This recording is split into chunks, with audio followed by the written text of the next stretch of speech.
Welcome to Earth's Mightiest Weirdos. As you saw, names in the opening graphic. I am here. I am Bryan Lee. Marc Valentine is here. Gentlemen, do either of you play piano? Can you sub in for Piano Rob? I've got some pre-played things on the piano I can just put in and it'll do it if it's an electronic one. There you go. Perfect. Well, joining us for, I think, his third time on the show, Alex from Comics and Cinema Podcast. Alex, you were on for the Loki finale as well as our Hot Take-a-thon. Welcome back to the show, Alex. Thanks. Very happy to be here. And then returning for his second time in just 3 weeks is Robert. How you doing, Robert? What's up, guys? How you doing? That's it. Multiple trips to the show. It's official. You guys are definitely weird. Yeah, great. That is for absolute certain. We've got people showing up in the comments. Please say hi if you're here. If you're on Facebook, click that link in the comments section. That'll tell Restream who you are, so we know who we're talking to. But back for his second appearance in as many weeks, we are going to go first and foremost to the world according to Jax. Hey, buddy. Hi, Dad. Let's give everybody your thoughts. First and foremost, what did we go see Thursday night? Shang-Chi. Did you like it? Yes. What was your favorite part about Shang-Chi? I don't know. Who's your favorite character? Shang-Chi. Shang-Chi was your favorite character? Yeah. Did you like all the martial arts stuff? Yeah. Alex was asking us before we came on here, is his dad a good dad? I thought so at the beginning, but at the end... Maybe not. But at the end and beginning, I thought so, but in the middle... He's kind of a bad dude. Do you wish he was your dad instead of me? No. Oh, good. Whew. All right. All right. Well, then we also saw a pretty creepy episode of What If, right? Yeah. Who was the main character of that one? Doctor Strange. Yeah. Did you like that episode? Yes. What was your favorite part? I'd say my favorite part... Okay, I don't know again. You don't know. It was kind of creepy though, right? Yeah. You like Doctor Strange? Yeah. You like good Doctor Strange or bad Doctor Strange? Good Doctor Strange. All right. Thanks, buddy. You're welcome, Dad. All right. That is the world according to Jax. And he had little less to say this week than he did last week. So we'll see how that Jax. go. He's got to get his logo preloaded in. I love that logo. Yeah, I do have his logo. That did work out pretty good. We got to get this Diz kid on with him. We have to. She's in bed right now. Good for her. She'll take over. She fills a space, my daughter. She's got the genes and the gift of gab. She'll do it. All right. I believe in this window, 3, 2, 3. Robert, was today your second time seeing Shang-Chi? Yes. We've got 10 viewings of Shang-Chi between the four of us. Alex, we are going to go to you first. Okay. What did you think of Shang-Chi and the Legend of the Ten Rings, Alex? I absolutely loved it. I don't know where it stands in the Marvel pantheon yet. I think only time will tell in that regard. It's getting there. After my third showing today, I bumped it from an 8 to a 9, and I think it's getting really close. I was looking at some of mine in the top 5. I was like, I liked this better than some of them. So yeah, I thought it was fantastic. Everything about it was amazing. I don't think it's a spoiler to say that there's a lot of Chinese spoken in this movie, and I loved that. It kept me on my toes in terms of, I was like, has anyone even spoken English yet? And then, someone wouldn't. I was like, oh, okay, that's right. This is a Marvel movie. But everything you think about a Marvel movie, this one, it kind of knocked it on its head, and I loved that about it. The lore, the mythology, the character work and development, and the performances, too, were just spectacular. Having seen the advanced screening, I was kind of hit up by a couple people for being a Marvel shill, saying it was very original and unlike anything else the MCU's done before. Now that it's done over 90 million on its opening weekend, which tripled the Labor Day weekend record before, which is not a strong weekend for movies, granted, but still, even a pre-pandemic record to triple it, that's pretty impressive. Marc Valentine, you were holding up a 5. Does that mean it's in your top 5, or it is your 5th favorite MCU film? This movie is in my top 5 all time of Marvel. It blends form and function. Never would I think that I would describe a Marvel movie as beautiful, but it is. There is something beautiful about the movie. The action sequences turn it up to 11. I mean, and Marvel, we know that Marvel is going to bring action sequences, right? It's like a given. You know that the action sequences and the special effects are always going to be amazing. So for me to wax poetic about this film and say that It does stuff that we've really never seen a Marvel movie take on, and it does it so well that we say even stuff that we saw in the trailer that we knew was coming still exceeds our wildest expectations, and it's that good. The movie, I thought maybe on the second replay it wouldn't have that same wow effect, and it did. I mean, it actually became a better movie that second viewing around, because I think then I could have enjoyed some of the other stuff. Like you said, them speaking in Chinese and speaking in Mandarin, I appreciated those things more so in the second viewing because I wasn't hanging on the subtitles as much as I was to try to get all the information in the story. But there are just these little things in the movie, without spoiling it, that are just absolutely pitch perfect. This movie has me, guys, so hype for Phase 4 and beyond that I am so hoping that Shang-Chi becomes one of our main Avengers moving forward, because he's such a compelling hero, and I could not help but root for him. I love it. I love the movie, man. I love it. It's super fun that the MCU can do a completely self-contained story, something that we don't feel like we've ever seen before, and then they can give us a 2-minute post-credit scene to get us hyped for the next 8 or 9 years. It's pretty impressive. Robert, what did you think of Shang-Chi? Yeah, I'm like Mark's top 5 for me, man. It is really good. Like, it's really vibrant. Like, not to knock the other movies, but like you can tell who's the bad guys, who's the good guys, because all the colors and in the final battle scenes and stuff like that. It's just the action. You can see the differences with like Crouching Tiger, Hidden Dragon, and some like Jackie Chan influence stuff like that. It was really good for me. Having seen the advanced screening, having to keep my mouth shut about several different things, I did not enjoy that. And then not wanting to be accused of overhyping the movie too much, I still don't know if I would put it in my top 5. The MCU has some really, really impressive movies. It is borderline top 10. And not to fall into the low-hanging fruit, but it was nice to, when you compare it directly with Black Widow, just to get something that we literally, truly have never seen before, getting a brand new cast of characters. Awkwafina, she was really, really good in this movie. I don't love everything she's done, but man, she had it dialed in. They knew exactly what they wanted her to be, and I think they nailed it. I just love the way they drew all of the characters in this, from the villains to the supporting cast. Everyone fit. It was so crazy to see how everyone fit. And, you and I had this conversation about some of the elements that were reworked from the first screening to then. It seems like they really paid close attention to that dynamic between the characters. And I mean, like, they sussed it out, right? They clearly solved the issues that anything that you said would have been problematic in that first viewing. It was pitch perfect to me, the relationships that developed between the characters. Yeah, I mean, at this point, you kind of have referenced it a couple times. At this point, I think I'm allowed to say I actually saw this movie back in February as part of a test audience. So I've known a lot of stuff for this film for a really long time, and I'm just super happy to know, to have seen the world to get it. And I'm so stoked that it's going to do $95 million this weekend, because that keeps Eternals probably in November. You saw Venom change their date again. They're actually moving up now because they're a little bit more confident in the theater going audience for a movie that people want to see. So I'm super excited about it. I don't want to get negative here, Bri, and say this. People have been hungry for Marvel. And I think that Black Widow, people were really hungry to get something from Marvel. And Black Widow was a great appetizer, but this was the main course.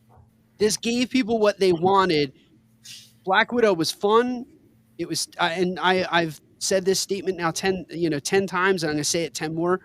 The movie was just too little too late, and it didn't push the narrative far enough for those of us that were really looking forward to Phase 4. This movie did that for us, for the fans that were saying, what's now and what's next? Black Widow was looking back and paying homage to a wonderful character in the MCU, giving her her due. Yeah, we got introduced to Florence Pugh and we got introduced to Red Guardian, but there wasn't enough there. This movie, we talked about this. Is this movie going to have legs?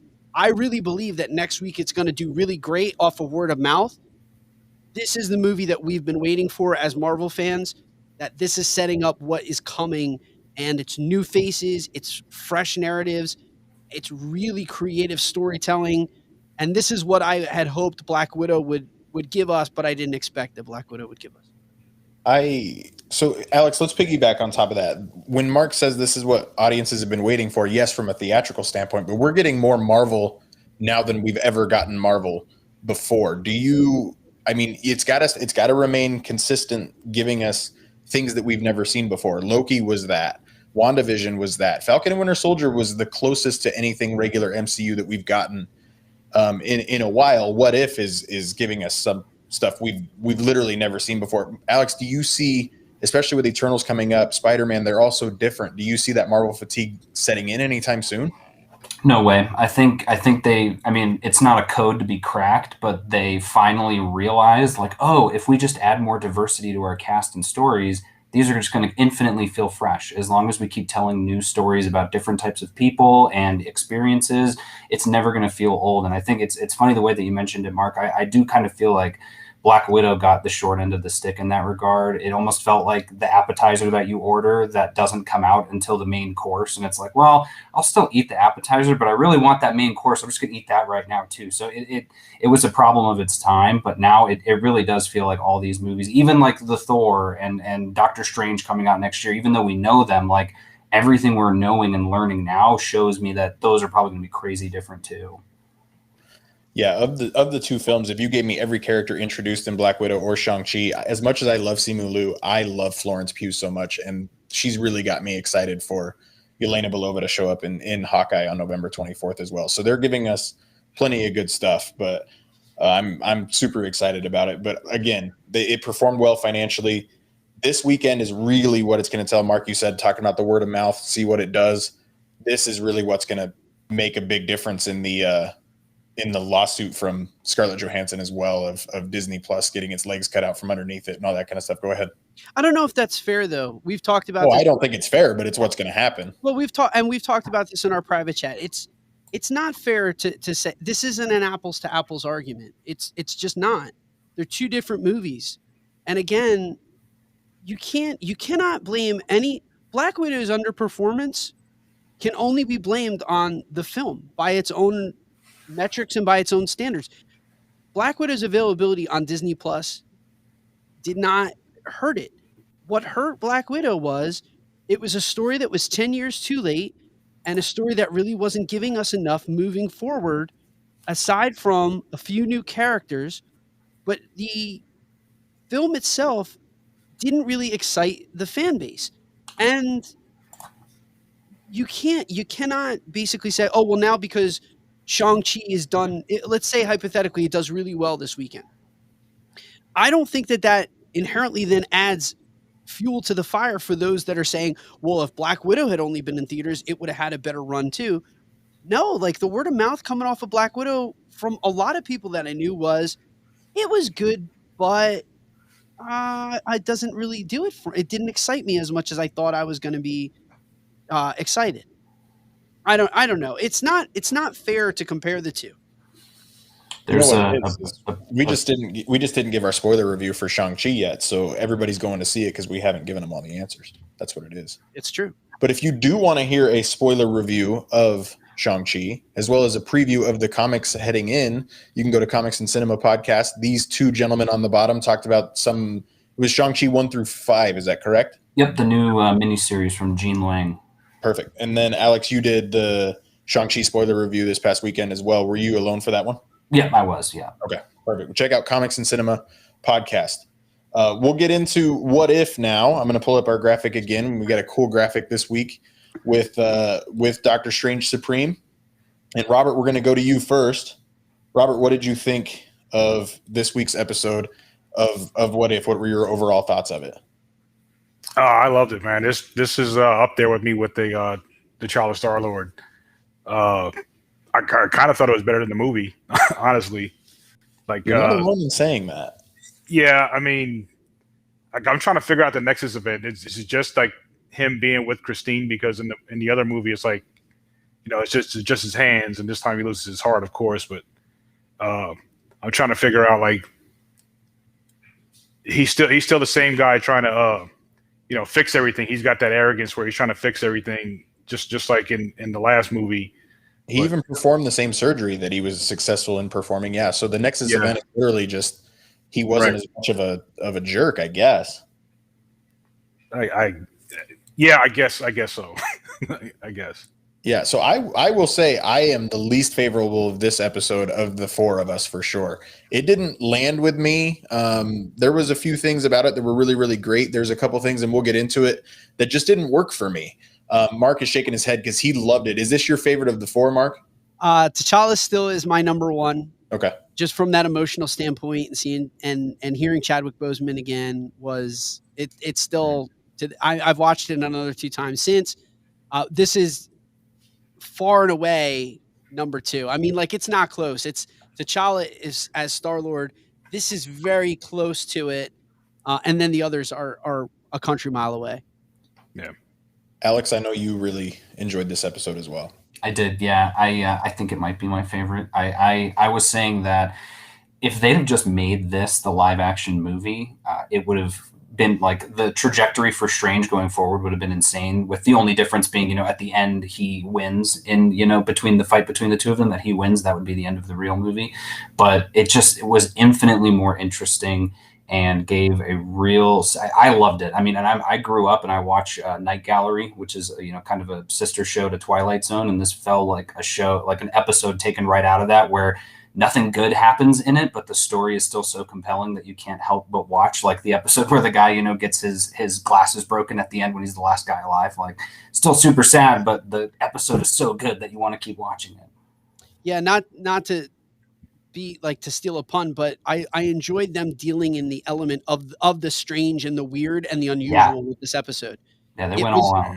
Yeah, they went all out, and it kind of harkened back to the Twilight Zone. It gave me like Twilight Zone or like Incredible Stories vibes to it, that you knew that it was going to be very weird and very strange, and it was like you couldn't turn away because the stuff that was happening was just so unique and out of place, and nothing that would be in a Marvel movie.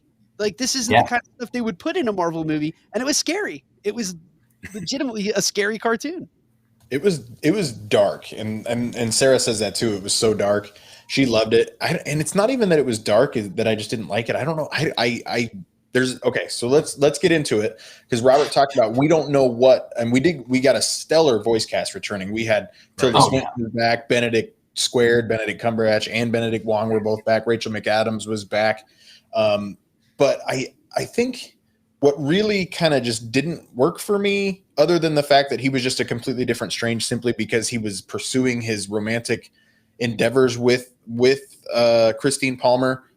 I don't know if that's what it was.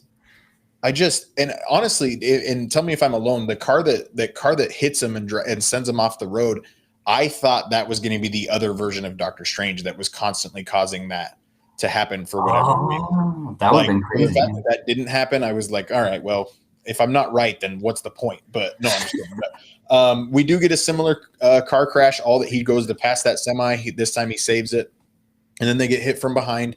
But we have just a brand new passenger, and I guess, like you said, Robert, that's the Nexus event.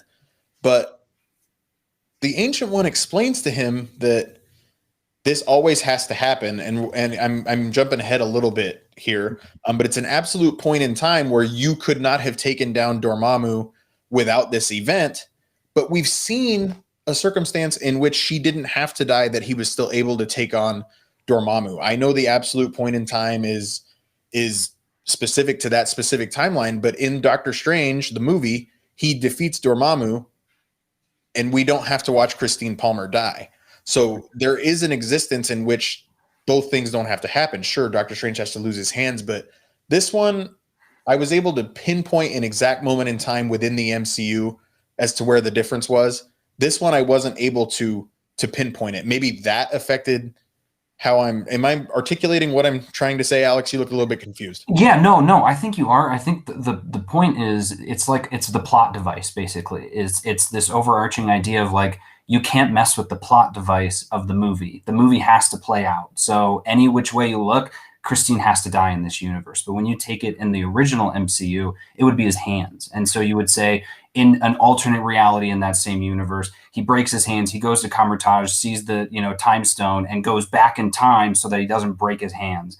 And she would show up and say, you can't do that. Like, you breaking your hands is the nexus point. And so he would, fix his hands and something else would happen to break his hands. Like, there's a point in any movie, Peter Parker with Uncle Ben, like there's certain nexus things for any superhero to have that put them on their superhero trajectory. And they're just showing you, like, what if there would be a different thing that wasn't his hands? What if it was his heart instead?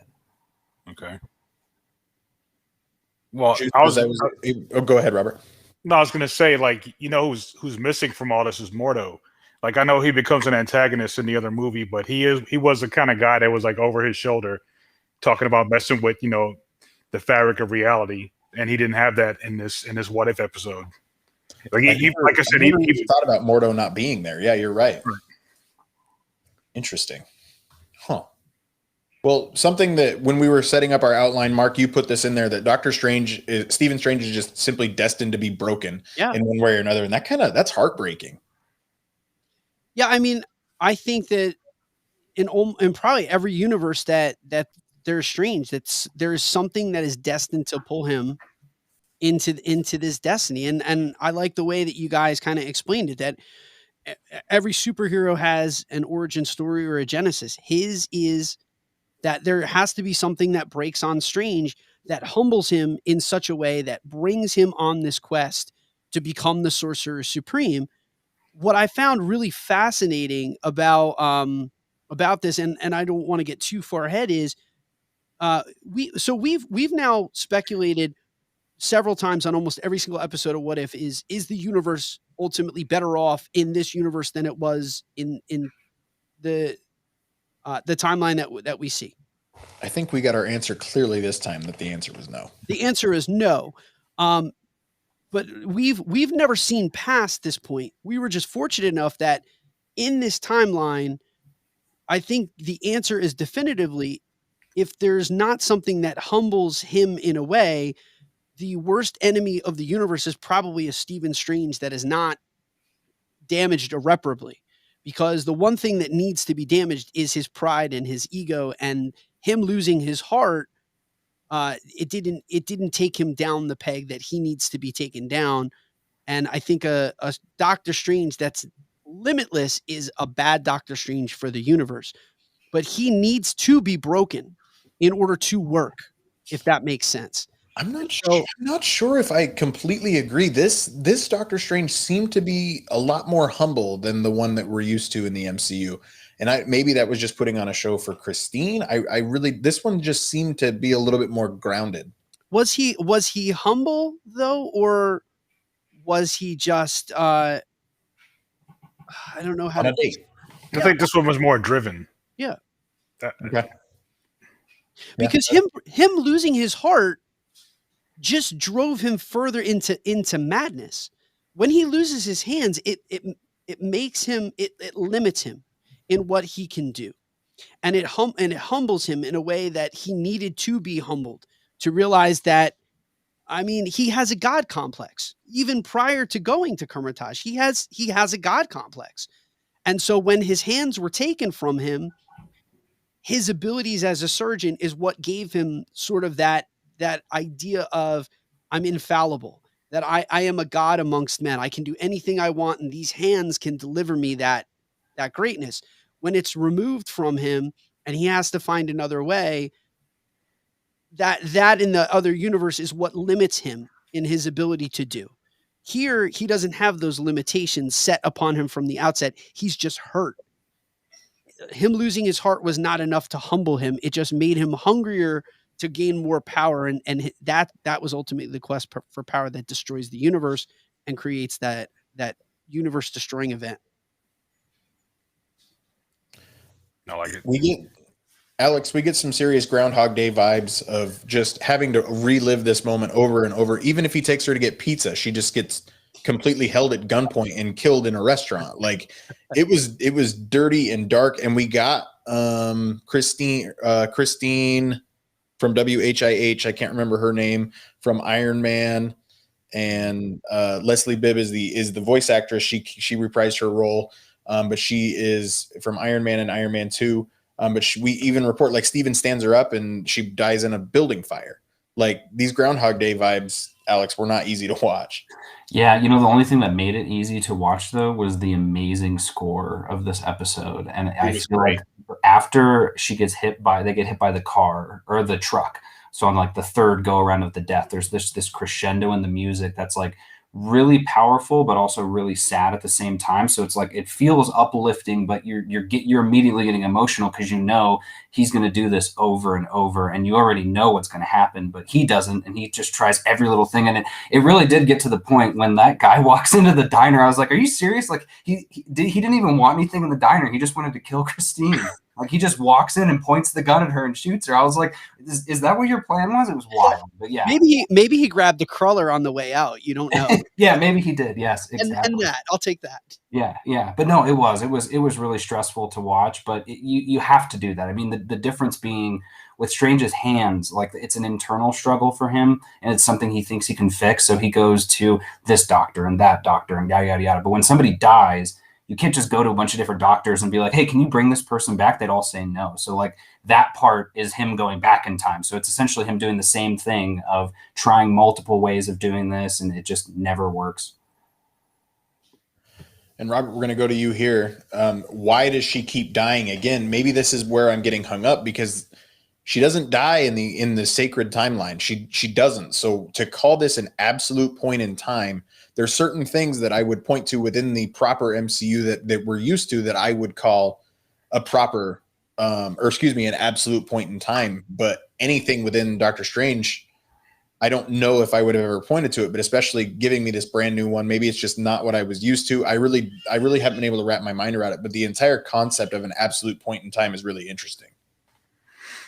I mean, yeah, but it was like you were saying, like the prime timeline, like it's him losing his hands, right? So I never got that concept of an absolute point in the first place, because we see what happens in the 616 universe. So, I mean, I guess just for this universe alone, like the Ancient One says, like she has to die for him to defeat Dormammu, which like you said, we've seen in the other one. It's not necessarily the case, but I guess in this one alone, like him going back and forth on the same timeline is what's like kind of stretching the reality, like stretching the fabric of reality and making everything messed up in the first place.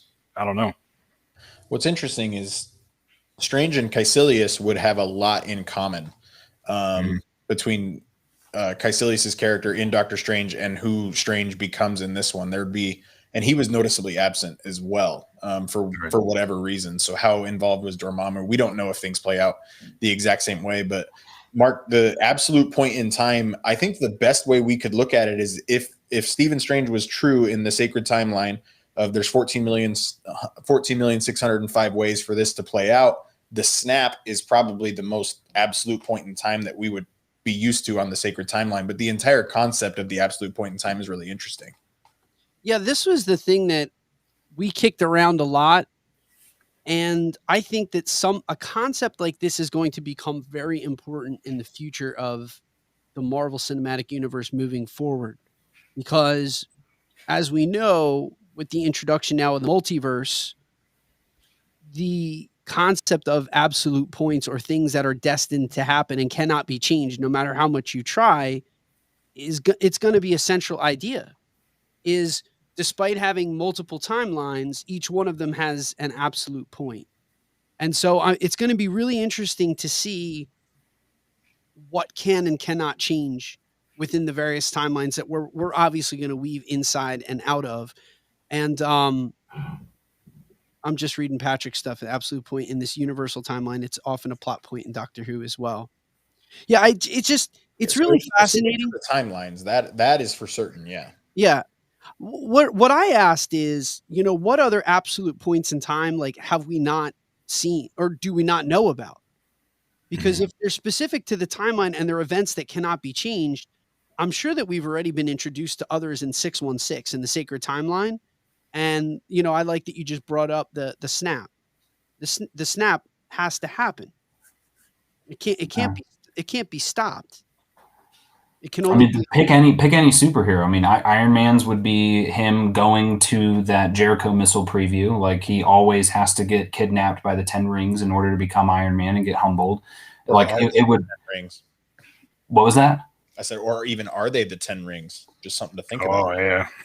Yeah, but I mean, you pick whatever superhero you want to be. The same thing with Thor, of like him having that humbling experience of going down to Earth and having to learn to get his hammer back. Like that probably has to happen in all the universes. Otherwise, he would go insane with power or whatever that ends up being.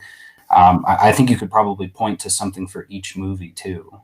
Right. As long as Hope Van Dyne never worked for S.H.I.E.L.D., then it'll work out okay for Thor. Yeah.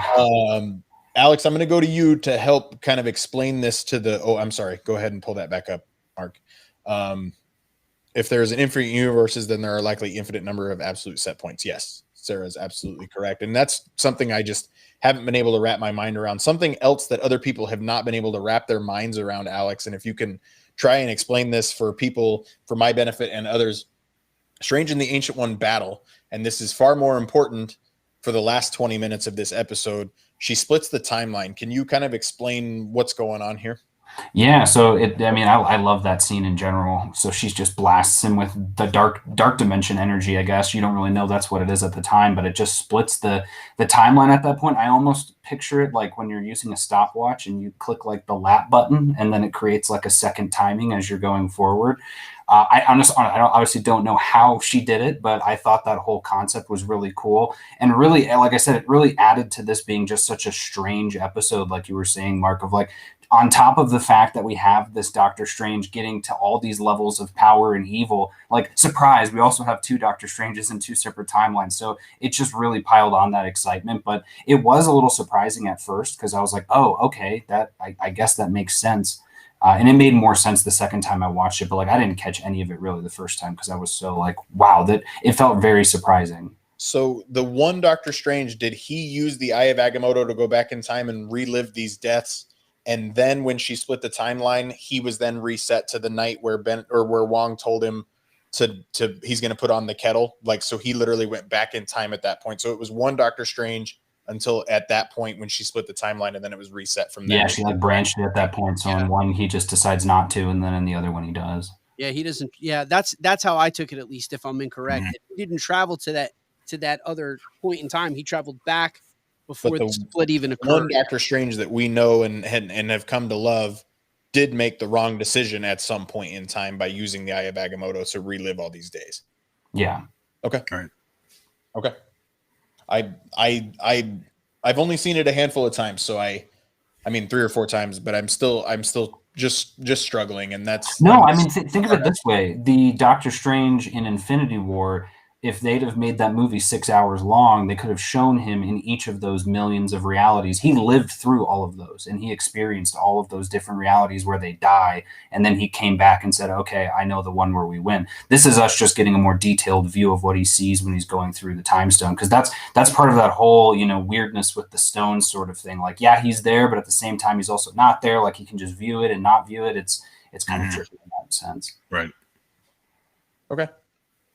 Fair enough. Well, Robert, he goes, what we assume, we only have one Doctor Strange still at this point, and he goes to the Lost Library of Cagliostro. Do you have a comics knowledge of the Library of Cagliostro, Robert? Is that something I didn't really ask you about before we came on here? Are you familiar with it? Well, not really.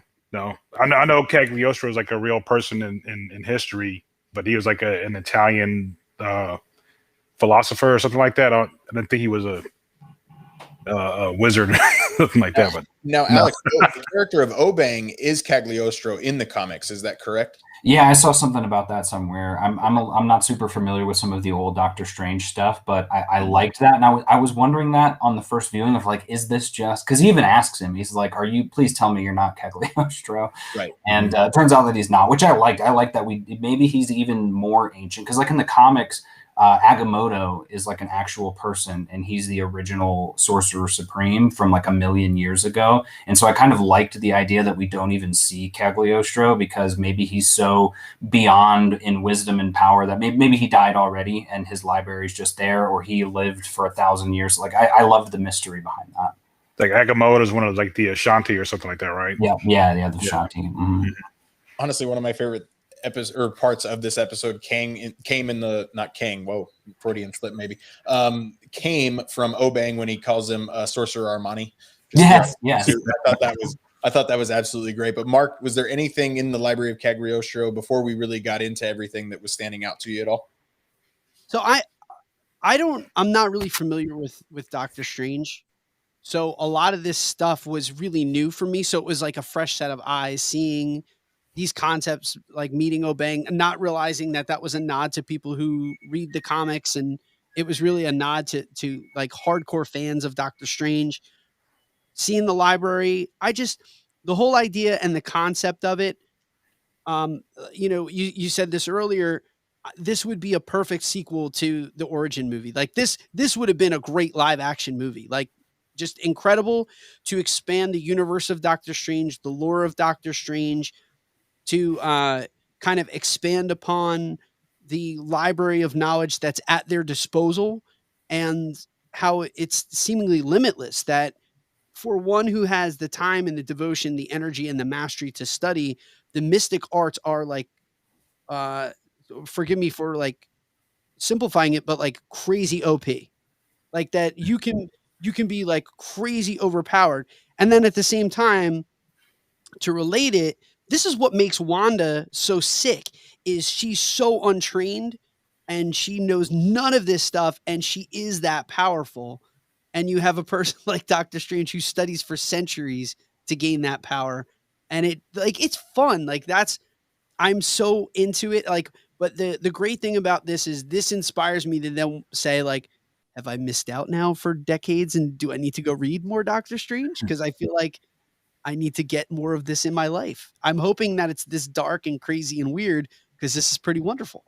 I think Alex would say the answer to that question is There's some bits in this that I was trying to go like foam through on Marvel Unlimited of like the evil Doctor Strange's costume reminded me a lot of, there was a run. It was either Jason Aaron's run or it was on a cover. I saw it on a cover of a Captain Marvel one, but like just a different costume design that looked really cool. But the other thing that I caught too, and I'd be curious to see if you guys did, when he was using a lot of his spells, especially during the fight, they were red instead of orange, which reminded me of how Scarlet Witch's powers were like that. And so I was like, okay, they're probably tapping into the same sort of quote unquote, evil energy. Even, we don't know what it is, but like they're on that same level at that point, which is why, like you said, it's just crazy that they're that OP.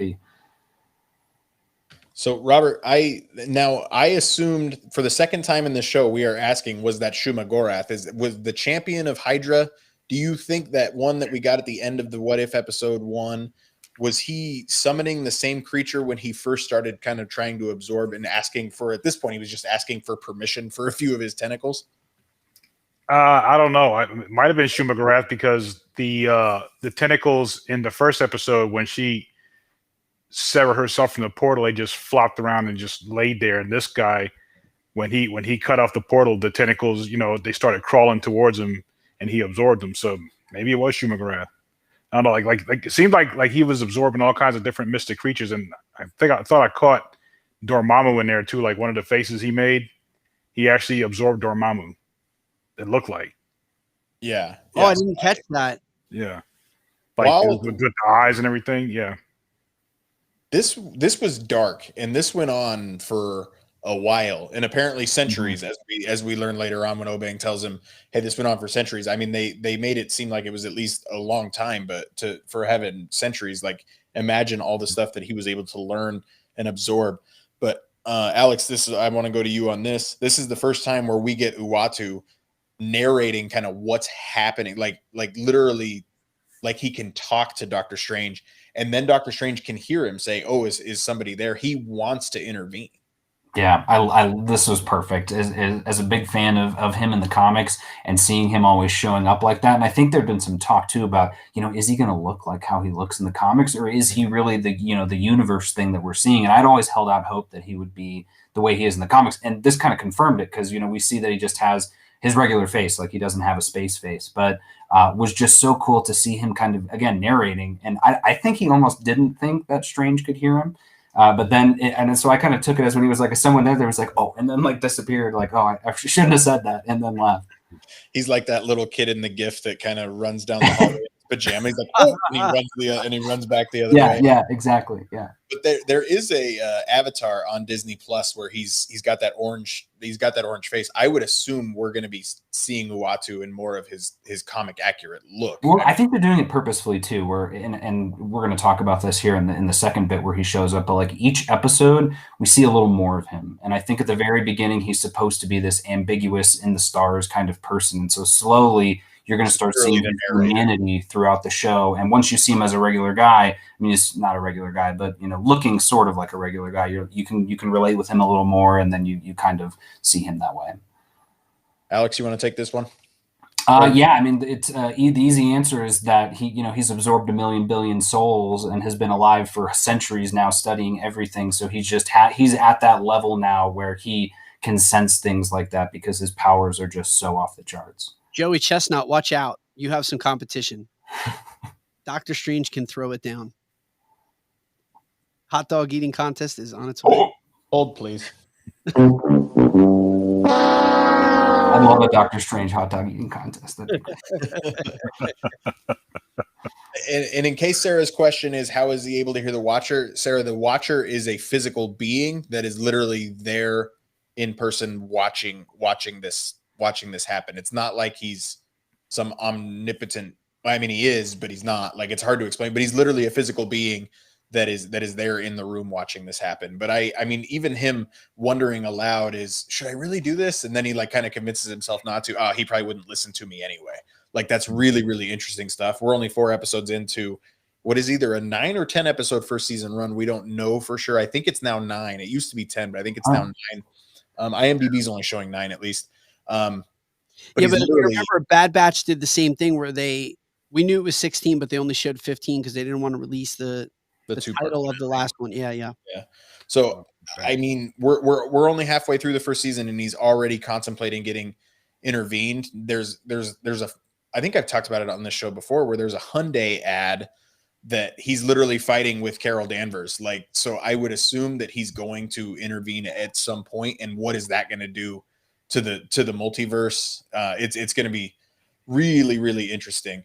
But Robert, centuries have passed. He just, like you said, Dormammu. I didn't pick up on that. I love that he steals the cloak from the bug, thing and then sends the bug back through. But just this entire scene was really, really dark, really, really intense. Yeah, I mean that's like what Marc was saying earlier. Like, he has nothing to humble him, so he's just like consumed with power just to get Christine back. Like, he has this kind of arrogance where he can fix everything, so he's just going through, even though he's got countless warnings from the Ancient One, from Obang, and he doesn't care. I can fix this. I don't care what you guys say. I'm gonna just keep consuming. And like Marc was saying, you have nothing to hold you back. Was it arrogance, or was it simply love for Christine? No, it's arrogance. I think it's arrogance. He knows he can fix everything. Yeah, I mean that's the ultimate goal. But I think it's more, you said I can't, so watch me. Right. I think it branches at some point. I think initially it's love outright, and then as after the first 100 years, though, it's probably more arrogance than love, because that's probably faded over the years in his pursuit of knowledge. Yeah, but let's be honest. Even in the sacred timeline, like he's not a perfect disciple. He's not a perfect student. No. He dabbles in stuff he should not. He reads books he should not. He meddles with artifacts that he has no business touching or being anywhere near. Like, this is, I hate, no matter what universe it is, his worst enemy is himself. Like Doctor Strange, his worst enemy is the impulses that he has and the God complex that he has. He's his own worst enemy. That's a great point. Yep. Well, talking about being his own worst enemy, go ahead, Marc. We get a really great action scene between Stephen Strange and this Doctor Strange Supreme. Yeah, this was like a clone fight on Street Fighter when it's like Ken versus Ken. It was awesome, I thought it was really, like, again, it was trippy. It was a really trippy moment. It was cool to see, and as it's already been said, the red magic being used instead of that typical orange There were a lot of differences between the two. And I liked the dialogue between the two, that they were almost trying to rationalize with each other. And while he is, while he is Strange Supreme, and he's definitely been altered by the consumption of these evil beings over the course of centuries, there's still something in there that's reachable. But he's now, at this point, he's just convinced that this is the only way that I can achieve this ultimate power to do whatever I want to do. And he's just been corrupted by that. There's no going back at that point. Alex, if you were paying attention to the marketing, even the first trailer, we saw some of this fight, but they held some back for the show. There were some really good visuals in this fight. Yeah, I didn't catch anything from this first fight, more so. And I when I was watching, I was like, you've got to be kidding me that they did this. That literally, like, the last scene as the universe was collapsing, when he holds his hands out and is blasting in the sky. I was like, that's what they're showing in the previews. But yeah, no, the fight was phenomenal. Literally that bit. It reminded me a lot of Dragon Ball Z. Or just Dragon Ball Super was what I'd watched recently. But like, I saw they got the Destructo discs of him throwing all of those discs, and then also a little bit of that Gallic gun when he just fires his hand off and it's just the giant beam going off at him was awesome. The other thing I wanted to call out too was in prep for this fight, I just thought, and very auspicious for the timing of the movies and shows and all of that sort of stuff. But I loved Wong's prep with Strange. I loved that he is like giving him all of these different runes and protection spells as he's fading away, and just shows you just what a badass Wong is and what a good guy he is at the same time too. That, I mean, I guess he's seen some stuff, so he probably gets it. He wasn't, like, oh, I don't believe you. But at the same time, if I was, disintegrating, he's got such perfect calm and focus as he's putting, and that ends up being what saves his life in a sense, or at least saves it for a good portion of time. He just beats the runes right off of him too. I was like, dang. And that was so cool to see the progression of their disintegration, because at the very beginning, nothing happens. And then even when Supreme Strange is like fighting him, he actually gets shocked by the runes and it knocks him back. Yeah. But then towards the very end, like, all they're doing is basically protecting his face and body until he just is able to swipe the last one off. And just really cool to see in an animated version too. I want to ask you guys this, because I genuinely don't know, and I'm not saying this to Raz. So at the end of this, when the universe essentially collapses in, it looks like he's just like in a bubble. Is that like is that eternity for him at that point? Is he's doomed to just be in this prison by himself? Yeah, that's what it looks like. He's not going to be saved from right. the actions. Like, everybody else gets to at least be saved by his actions, but he has to live with. That's how I took it. But yeah, I mean, the whole universe just is gone. So all that's left of it is just nothingness and this tiny ball Christine floating in the middle of nothing. Right. With him. And Christine's gone too, though, so it's just him. Yeah. So follow up: is there escape from this prison for him? Yeah, if the Watcher wants to. That's what I would see is, in the future, maybe if they do get to this bit where they're doing an Avengers thing, maybe the Watcher does decide to intervene and he goes back and shows up and says, like, come with me, and gets him out. Or if the timelines start crossing, and what if? Maybe. Well, that's right. Well, yeah, that's where my mind was going is, hey, I know that we have a Doctor Strange who is seemingly doing some really odd things in Spider-Man.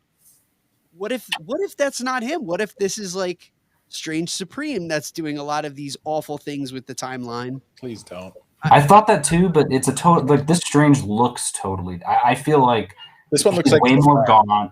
He's got. I mean, obviously you can change your clothing, but the way that he looked, I thought that, but I don't know. I don't think it would be this Strange.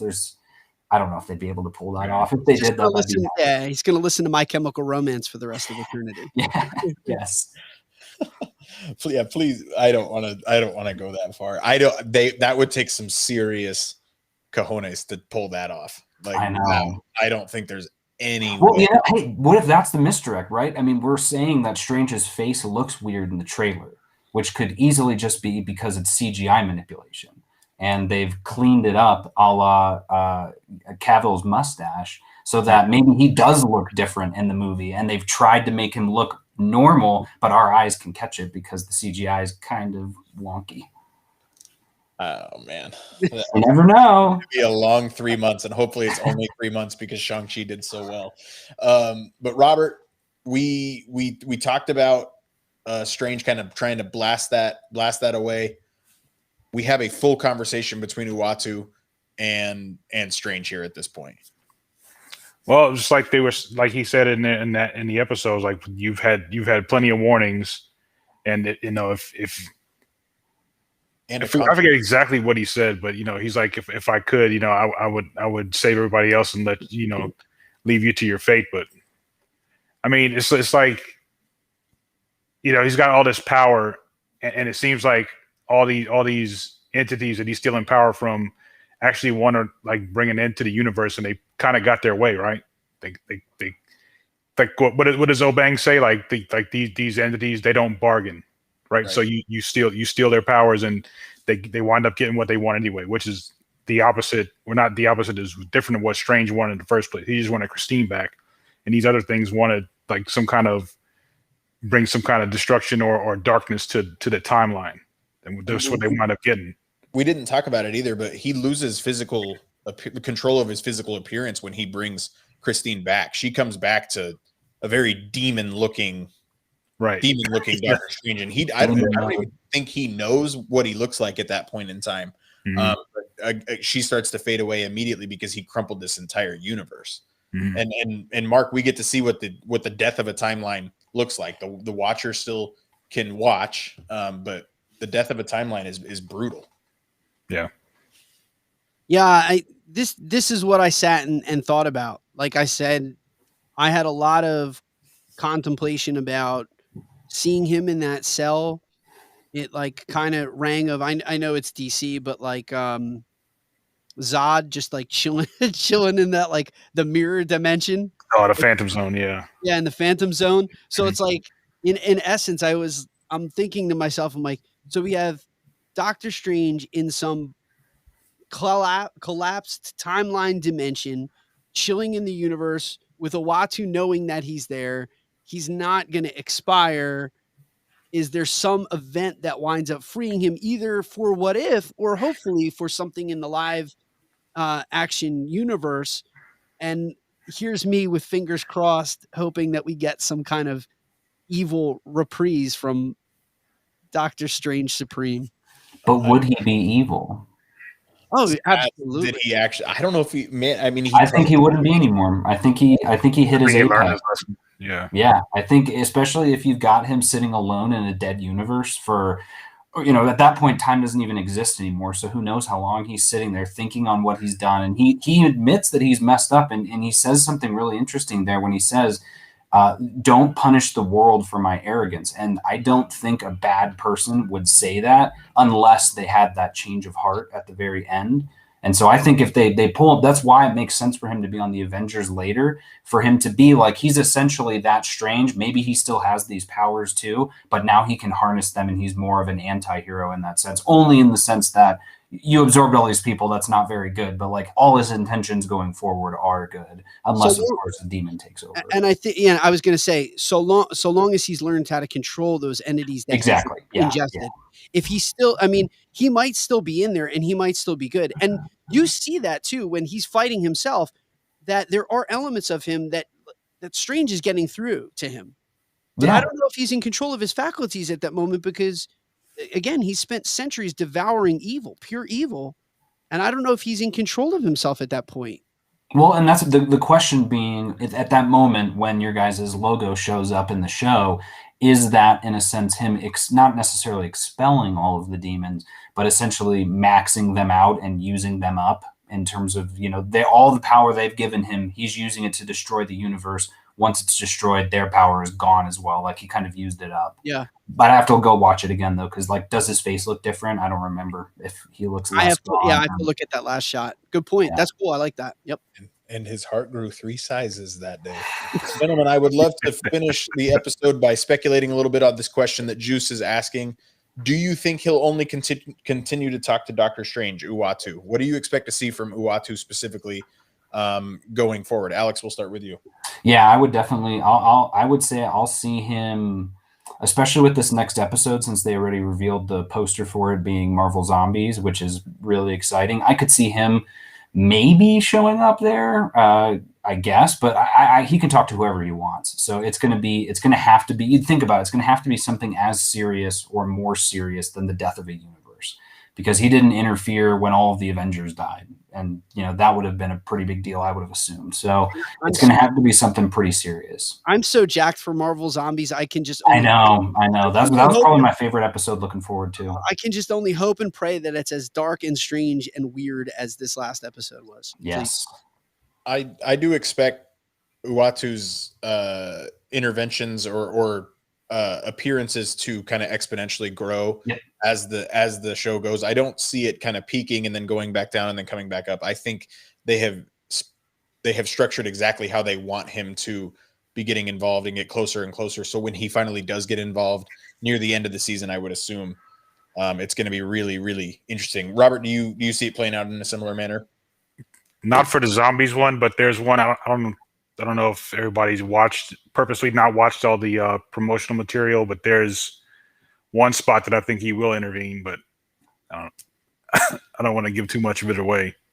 Like I said, you got to be really careful with that nowadays. I just mentioned, this was like 2 years ago. I just mentioned on a Facebook group how much I loved at the time Gina Carano before like she went like full on crazy.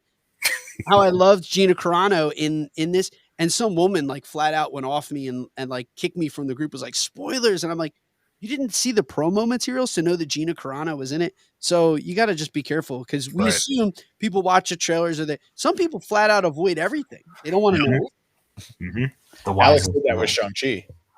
Yeah, I only saw the first 2 trailers and that was it. It was great. I went and rewatched all the clips afterwards and I was like, they really gave a lot away in these clips and featurettes. It's just insane what they're doing. Don't get me started on that. That's completely different podcast. There's still plenty of surprises within Shang-Chi.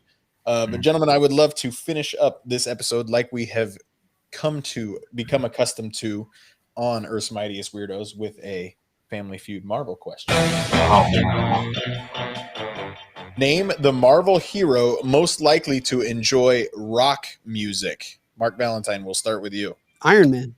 Number 1. Alex. The Thing. No. What? Are you serious? He's made of rocks. That's all okay. It's clever. I like it. Robert. Thor. Number 3. There are 7 answers on the board. Mark. Star-Lord. Number 5. You said hero? Name the Marvel hero most likely to enjoy rock. I was going to say Venom, but he's not a hero. I remember these lists, so it's probably like the Hulk. Number 2. Yep, there you go. Robert. Hawkeye. 1 left. I think this would be so silly if it's on there, but again, I'm remembering the general public answers these. It should not be Captain America, but that's what I'm going to go with. He is number 7. 2 Those are the same answers from the the vice president question too. He should not be on there. Captain America should not be on there, but I'm hedging my bet. I think he likes opera music or like You got 2 left. Yeah, Number 4 and number 6. Dude, people are going to pick Avengers because it's Black Widow. 3 strikes. Number 4 is Peter Parker, Spider-Man. And number 6 is Groot. I don't know why. What? Okay. I was gonna say one of the 2 is definitely Spider-Man, but I didn't know. I wouldn't have gotten Groot. Alex, what's going on in comics and cinema land? Well, not much currently. We just wrapped up that Shang-Chi episode, which was a blast. If you guys have seen it, check it out. Dive into a lot of different themes from that movie. Eventually, we'll be doing a what if episode on all of the episodes after they end. But I kind of go off on the seat of my pants, so there's a bit of surprise there. I wouldn't say exactly what's coming up next. We'll see what's in the pipeline. But yeah, got talking about all kinds of stuff on there. Robert, you got anything going on? Nope. Earth's Mightiest Weirdos, dude. Anytime. Oh, well, if you guys have me back on, yeah. Anytime. We love having you on, man. An open invite. And then in This Is Life Land, Magic Kingdom Smorgasbord on Wednesday. Yeah, so like Dwayne and I just riffed on the Magic Kingdom. I hit him with every possible question of like favorite ride, favorite this, favorite that, this or that, destroy a ride, just like who do you want to wait in line for, Cinderella or Tiana? Like it was just random musings that came to my head. And it was fun. We had a lot of fun. We laughed a lot. Good stuff. Well, I panicked, but then I handled it. Gentlemen, for all time. Always.